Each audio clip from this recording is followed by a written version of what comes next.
Well,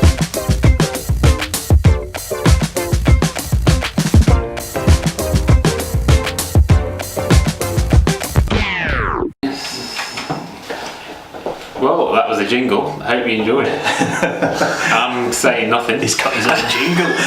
Malcolm, We've got a bit of a mixed discussion here for you today. We're not concentrating on one topic. We've got a couple actually on the go today. we're going to see what comes from above. I do hope you find it interesting. I wasn't sure, to be honest, whether to put this one out. We're going to go for it. I think it's worth mentioning. I think so. I hope you enjoy it. Anyway, as I was looking through the classifieds on a well-known car sales website, As you do, it struck me that as you look down the list of cars that you can choose to look at, a lot of the manufacturers don't sell cars here anymore here in the UK. And it got me thinking, why?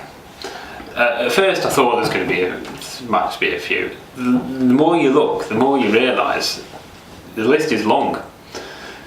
And it's quite depressing to think, really. I should think it is, because as we all know, some cars we've filmed, we know MG Rover now. Yeah, we're sadly gone, and how they could have been if they're still being here.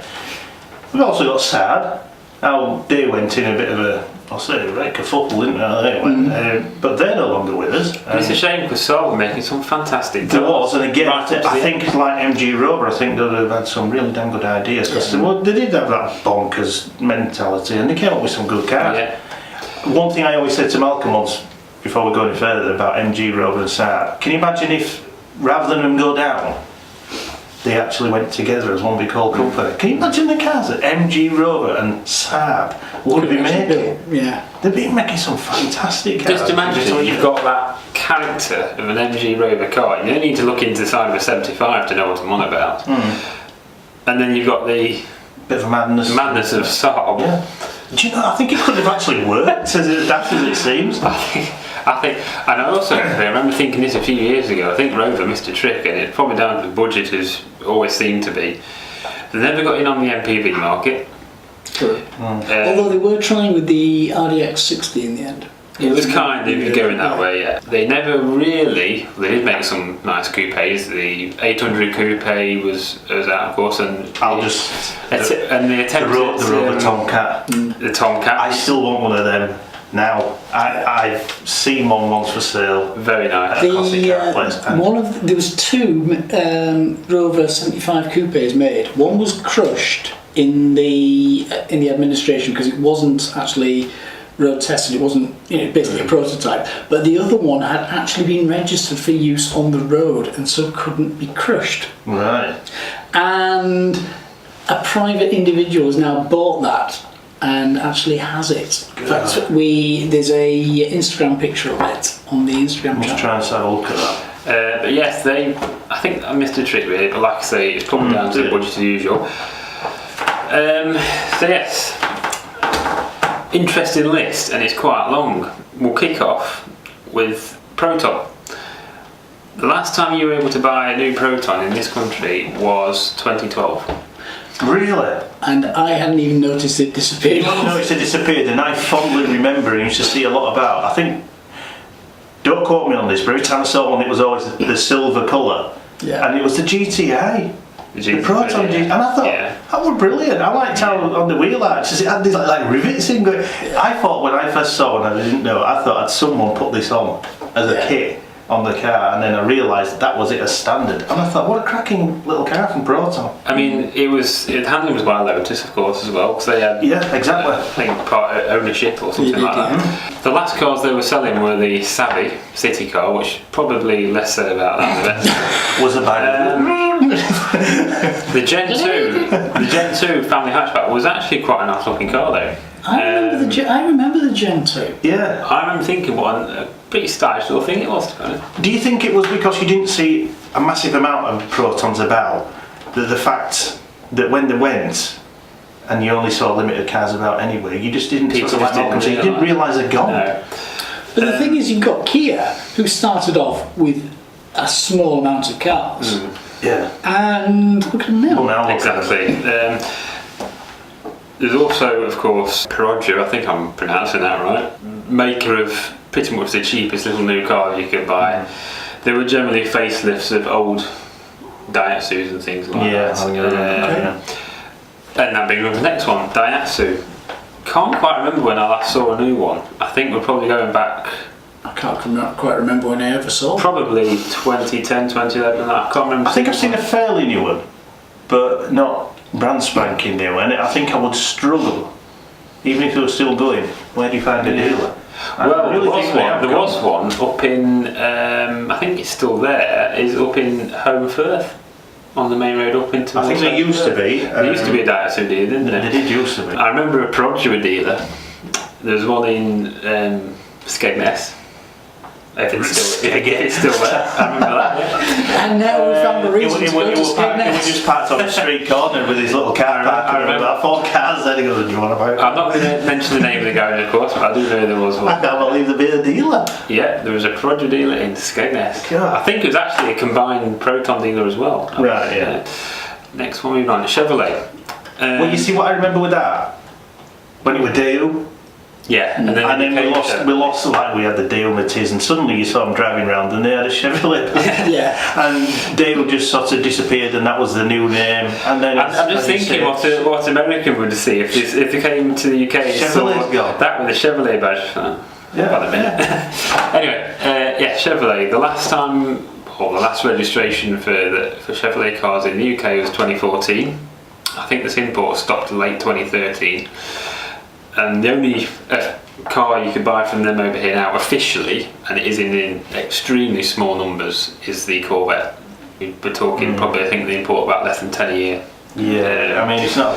It's not really very. I think there's only one dealer as well that actually you can buy them from officially. So yes, so the list is long, and the other one I thought before I forget was Chrysler. Now Chrysler. That's what I was going to say. Yeah, is a very interesting one because in the UK, you could buy a Chrysler, the Voyager excluded. If we cast that aside a second, the Neon. They were basic. Yeah. Yep. But the last one that you were able to buy was, of course, I think it was the Ypsilon, if I remember correctly. Which was actually a rebadged Lancia. Correct. And the Delta, which I think was basically a stretched Fiat Bravo. I think it was. But again, it was a stretched Fiat Bravo, but it was also a rebadged Lancia. Yeah, it was indeed. So obviously you couldn't sell Lancias officially in the UK, but they kind of got around that by calling them Chryslers.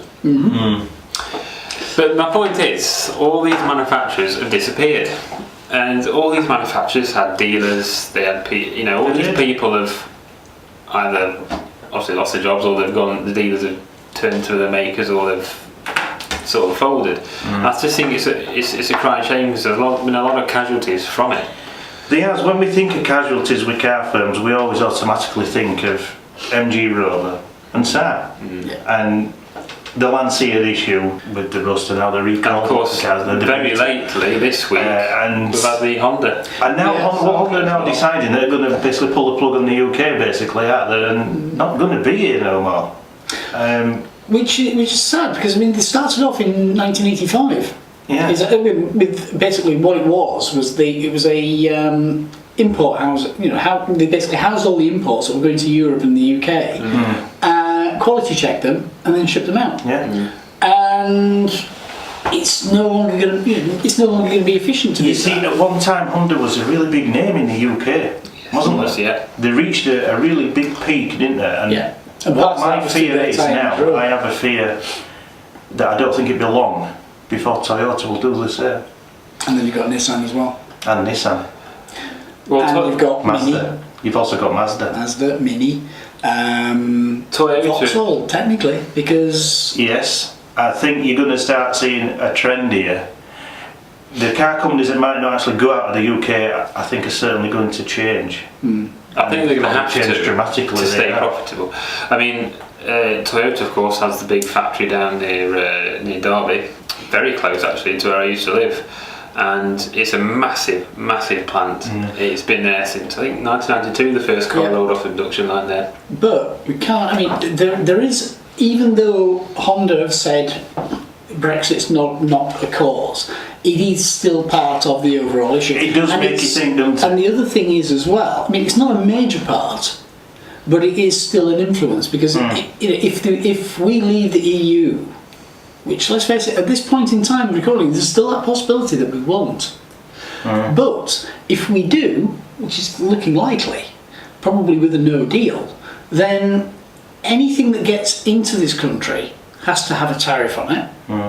Anything that goes out of this country into the EU will have a tariff on it.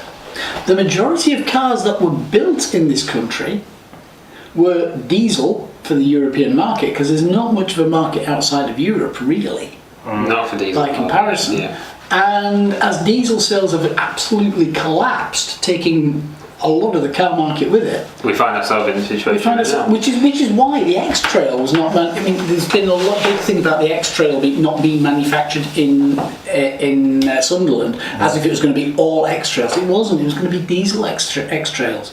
What's the point in shipping stuff over for a minority market and then having to ship it into Europe and making it more expensive than it need be? I think that makes sense, especially now that Japan has this deal where there are zero tariffs for Japanese cars imported into Europe and European cars imported into Japan. It doesn't make sense. It is a good point, but without getting into the subject too much of politics, yes. we're going to get sidetracked. But yes, the point is a lot of these manufacturers have disappeared, and the question is, why is that? Obviously, people like Proton and stuff like that, they had a very small market share anyway when they were. Yeah, I don't think some of them were what we call massive sellers. But why would they just disappear? Why would they not choose to invest more and continue selling cars? Any ideas? Well, there has to be a critical sales point where you become profitable in this country. Yeah. And one of the things I remember right at the beginning of Proton was it was very much associated with Lada. But because a lot of the Lada dealerships took up Proton when Ladas were effectively banned from the UK and Europe, to be fair. So then there was that association, and I remember hearing comments about it all the time. If that association is there, people aren't going to buy in. They're not, no. I mean, Proton did help themselves quite a bit, of course, when with the involvement with Lotus. It certainly did the brand no harm whatsoever. And, True. And to be fair, the engineering that went into some of the cars at least made them handle really well. We still have Lotus today, don't we? We do. And what any company you want to get into that's showing the test of time, Lotus is a good one, isn't it? Yeah. So it did serve them well, but I just don't think. But the other thing is as well, and this is another part of it, Lotus is a really good example because Lotus is no longer a British company. that's the thing. Come to think of it, Rolls-Royce, the car manufacturers, is no longer a British company. Neither is Bentley. Well, Neither is Mini. Neither is Vauxhall. look at when the new Rolls-Royce came out. Yeah. What did they do with it? They made all the parts in Germany, sent them over to the UK just for our workers to put it all together. Yeah. It's basically our workers became. So basically, Germany was sending us a jigsaw puzzle. Kind of the bolted it MG all together. situation kind of springs to mind with that, Malcolm. When obviously the MG3s were coming over from China and basically almost like knockdown form. Well, that's what they did with the TF when they first. Yes, indeed. Yeah. Basically what they call knockdown kits. So they basically built it in China, took it apart again after they'd done the quality checks in China, and shipped it to the UK, where the UK put it together as a UK spec car, and then sold it. But here's what about sending things to other countries and that for them to sort of finish off and do, and you think, why couldn't they just done it all there? Well, And things like that. But think about when they made the Puma. the thing is, when What did Ford do? Yeah. What did Ford do with the Puma? Yes. The 1.7 engine, they sent it to Yamaha all the way there. They flew them on the plane to send them, so they fiddled with them for about 25 minutes, and they'd send them all the way back to Ford, and then they'd put them in the car, just the engine. And Ford were prepared to do that for a little small coupe. Yeah. But the thing is, the reason they did these knockdown kits, because they weren't fully assembled cars, they weren't subject to tariffs. True. They're not complete cars, are they? No, that's the thing. But then again, should we really complain about that? Because that's going to make the car cheaper, isn't it? It is, and it also kept a workforce in work. Yeah. Once we got a European-wide deal in terms of the with China, there's a sort of not a trade agreement. There is a recognition. I think then it became just as cheap to send fully assembled cars as it did knockdown kits. I think it begs the question though: is the UK market too small for the likes of Chevrolet, Proton, and Perodger and all these people to actually compete? Yes. Yeah, because I mean, obviously, Chevrolet and that in America, they're thriving out and ones like that. I mean, it's not a question of they're not here because they've completely gone. They're here. They're not here, I should have said, because they don't want to be here. Yeah, well, they can't be here. And they can't. We don't. We are a country of habit. It's very difficult for us to break those habits. True. Going back right at the beginning, foreign imports didn't actually count for much because we bought Austin, we bought Rover, we bought Triumph, we bought. This is going back quite a long time. Do you remember Riley? Yeah. But then, when that all went, when we started realising, oh, hang on a minute, that's actually a better car. When Rover finally upped their game, we didn't go back because we got into this. Well, this is a great car. This is fantastic. I'm going to buy another one. I think we're sometimes as a country our own worst enemy. We are. We're very insular, really. Considering we used to literally own a third of the world. Yeah. I think things and times have changed a lot, and it has reflected in cars. Yeah, I think we don't have that export market. We don't have the empire that we used to export cars to. We can't rely on it. But yeah, going back to the subject of cars, I mean, I think the marketplace is just too crowded. I once saw, it is a while back though, and this is a worrying thing, and I once saw this programme where they basically predicted that in the future there would only actually be around 4 car companies, and all the others that you know of will be owned by them. So you'd probably have like your Ford. They did say at the time, I don't know if this would actually pan out right, they said Ford, Vauxhall, possibly either BMW or Audi, or even both of them together, and they mentioned another one, and they said all the other companies you know of they would own anyway. And I think we're heading that way now. Look at the Volkswagen Group, because that encompasses Audi, Porsche, Seat, obviously Volkswagen, Skoda, even Bugatti. Yeah, and look at the time when we have Audi owning Lamborghini. If anyone going back years would have said, oh, in the future Audi are going to be owning Lamborghini, you'd say. But look what he's done for them. Look at the sales. I think it has changed them where they needed changing at the right time. Then at one point in time, you could literally buy a Diablo, and that was it. Pretty much, wasn't it? Now you can buy a Huracan, you can buy an Aventador, you can buy a Urus. That ownership has worked well. Yeah. If anyone wanted to look at owning a company as a whole like that, Audi's done leaps and bounds for Lamborghini. Who would have said years ago that 20 years ago that Maserati would have a 4-wheel drive? Yeah. They've got the Levante, haven't they? Of course. Yeah. Times have changed, and manufacturers have had to change in order to stay profitable. Really. Well, going back again, there was a point when you would have said, if somebody said to you, there will be no major manufacturers in the UK owned by the UK. Yeah. And it's within our lifetime. True. Yeah. Somebody would have laughed. And now they'd have found it an apprentice joke. Yeah, and if you actually look, a lot of the brands that we take for granted now, and a lot of the brands we used to cherish, are now Chinese. Yeah. Volvo, for example, is Chinese now. And it's Saab, technically, is Chinese. Yeah. The majority of investment has come from China. MG is Chinese. Yeah.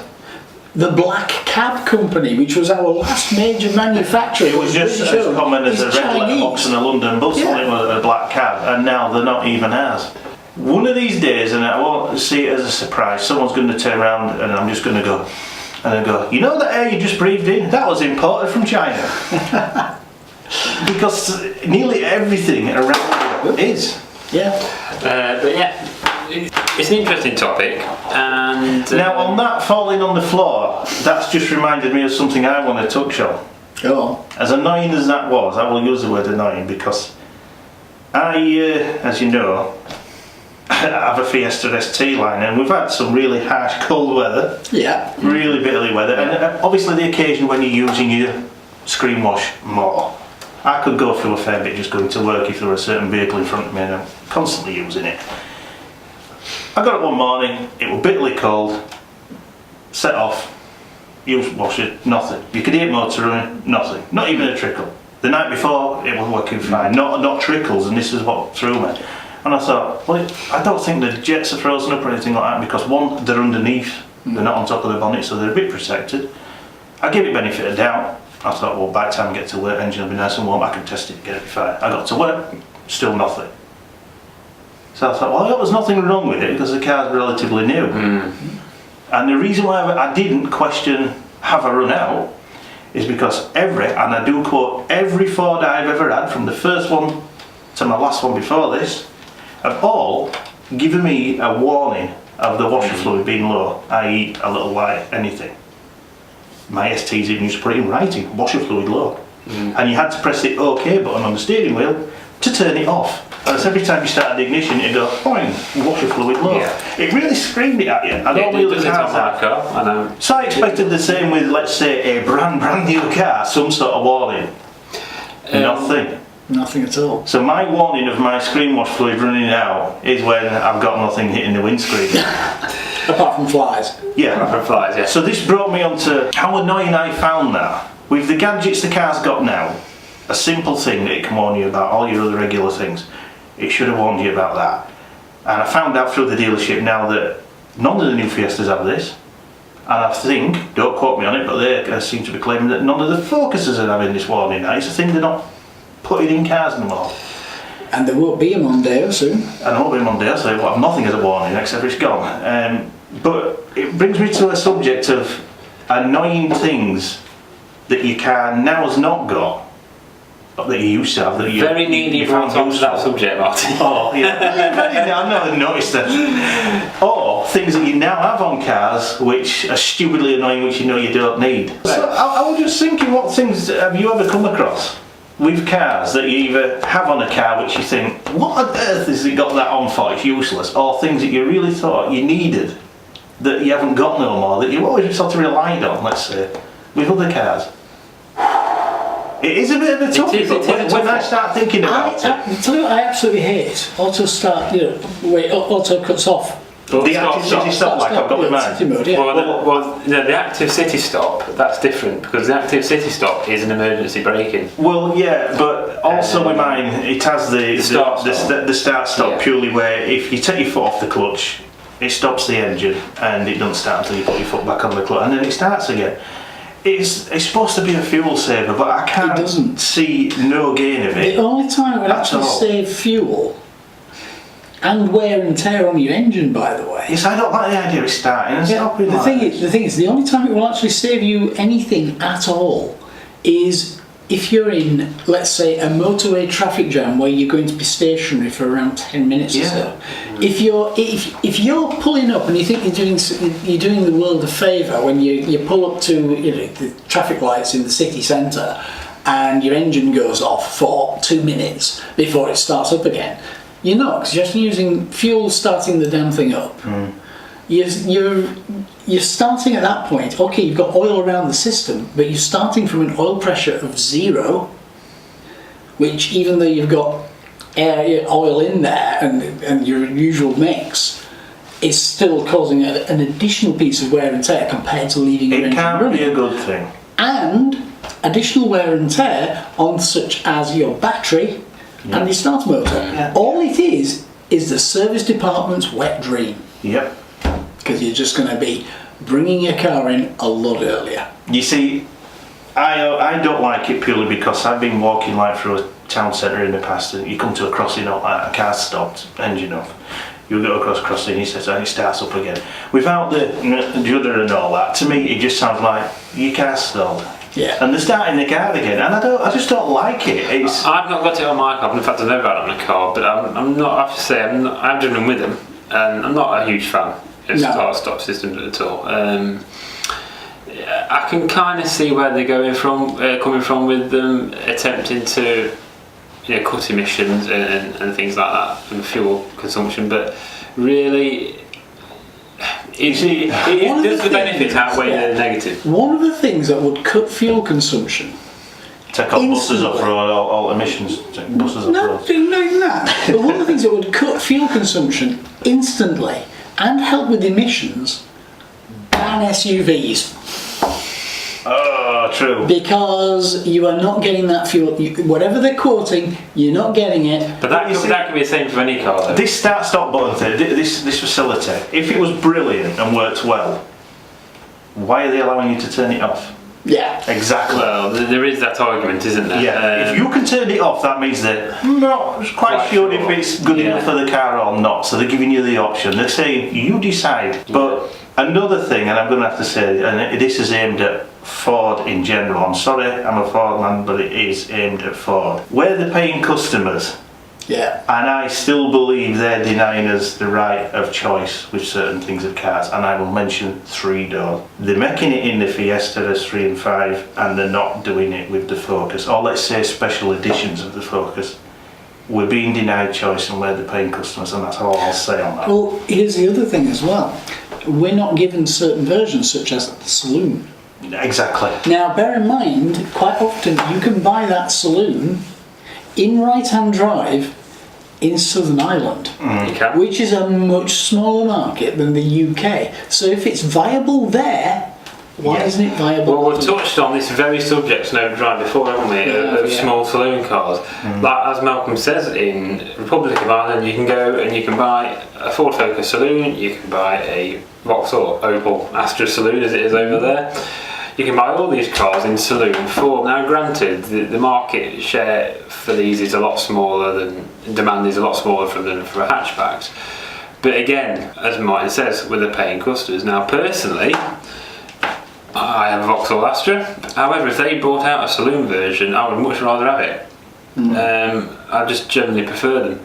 And as Martin says, we're being denied choice. Yeah, it's their way, or go to another manufacturer if you want. But then the only other manufacturer who makes saloons these days are, let me think, BMW. And what's one of the best-selling cars in this country? The 3 Series. The 3 Series, which is, funnily enough, a saloon. Yeah, I once went to a Ford dealership. I won't mention which it is. It's not actually the local one to me, that's all I'll say. And I once said to them, why are you not making 3-door Focuses no more? Oh, they didn't sell. Alright. They did sell. But when you think about it, what chance is a 3-door going to not have to sell now if it's not available? Exactly. Well, the thing is, this is market trends, because 3-door cars are, generally speaking, but VW still do it in the Golf. They do, but again, they're selling small and smaller. Sirocco's only available in 3-door. Yeah, well, not anymore, because they don't make it anymore. Yeah, but it's had a good run. Yeah, it did. And Alfa Romeo are canning the Mito. Well, you see, for the simple reason they say this is because 3-door cars don't sell. This is the thing about, I'm wanting to touch on things about what people find annoying about cars, whether it's features, designs, or little things that they think, well, when I had this mark of this car before, it had this, it had that, and now it's not got it. Yeah. And the screen wash thing was just one thing with mine. I've got simple things like there's a camera in the car that reads traffic signs, things like that. I had the same sort of setup with my Mondeo. You can't turn it off, you can't shut it up. You can cover it up and it just says there's an error. On one of the very cold days, the area where the camera is on the windscreen mustn't have cleared right, and I set off and it was putting up error that it couldn't see. Yeah. And I just find all these things, so you can tell me that the camera can't see perfectly, but you can't be asked telling me that I've no screen wash. Yeah. Which is basically to clean the screen anyway. And I think, come off it. I can't see, that's because I've got no screen wash. I just find it so bizarre, and also I find it's a bit odd, yeah. Not just on the car I've got now, but on the other cars I've had before, features that you think, I don't need that feature in my life of this car. Do you know what? The one feature that's designed as a safety feature, but actually is quite dangerous in certain situations. ABS. Yeah. Because it's absolutely useless on gravel. You're actually safer without ABS on gravel, and it's not that good with snow. So, I mean, my 75, the ABS warning light flashed up because it wasn't working properly, and I thought, right, stuff it. Until I know there's not going to be any snow, I'm not going to fix this. Yeah. Because the brakes are going to work fine. It's just, you know, you've got to know how to brake properly. And this is another problem. A lot of safety features, a lot of people don't actually know how to drive a car. Well, this is the thing. There's too many driver aids and things that actually overcomplicate. Well, we mentioned on a previous episode when, in fact, it was the one where me and Malcolm were doing about the optional extras. Yes. Was the blind spot information system, which is pretty common now on cars. And I mentioned at the time. I'm sorry. I suppose the idea is a good one, but having said that, should you need it? The mirrors on my car are set up so that as soon as the vehicle is roughly halfway through, so it's a small family, smallish family car, if it's halfway out of my view, on that driver's side mirror, the front of it is there in my peripheral view. I know the car's there. If it's not in my mirror, it's by the side of me. I know when that car's coming. Another one as well, and most cars will tell you this now.